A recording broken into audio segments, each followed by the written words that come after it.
గజం భూమి 13,500 రూపాయలతో 151 గజాల భూమి 20 లక్షలు మాత్రమే. నమస్తే, వెల్కమ్ టు సుమన్ టీవీ.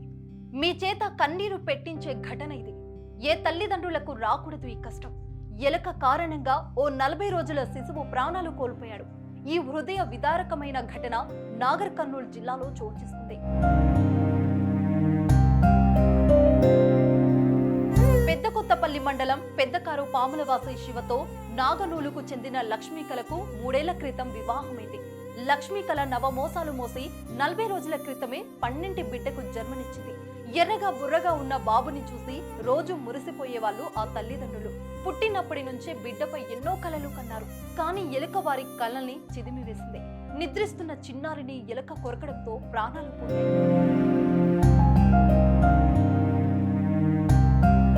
ఎప్పటిలాగే నేలపై తల్లి ముగ్గురు నిద్రించారు. ఈ క్రమంలోనే ఒక్కసారిగా శిశువు ముక్కును ఎలక వచ్చి కొరికేసింది.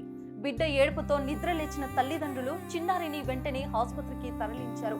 పరిస్థితి విషమంగా ఉందని చెప్పడంతో నిలోఫర్ ఆసుపత్రికి తీసుకెళ్లారు. అక్కడే చికిత్స పొందుతూ చిన్నారి మృతి చెందాడు.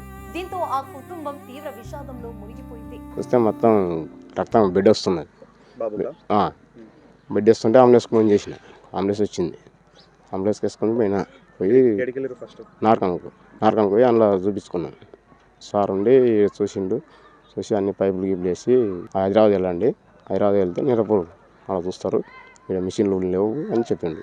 అంటే సరే సార్ అని చెప్పిన. అంటే సరే సార్ అని ఆడిపోయినాక ట్రీట్మెంట్లు ఇచ్చిండ్రు. మంచిగానే ఉన్నాడు. ఇంకా ఏమైందో దానికి మనకైతే పెద్ద తెలియదు. ఎంత దురదృష్టం వెంటాడితే కానీ ఇలాంటి ఘటనలు జరగవు. చూడ్డానికి చిన్న ఎలుకైనా వారి ఆనందాలను ఆవిరి చేస్తుంది. ఆ ఘటన విన్న వారికే కళ్ళల్లో నీళ్లు తిరుగుతాయి. మరి ఆ తల్లిదండ్రులకు తట్టుకోవడం ఎంత కష్టమో కదా. చిన్నారులున్న చోట పరిసరాలు పరిశుభ్రంగా ఉంచుకోవాలని నిపుణులు సూచిస్తున్నారు.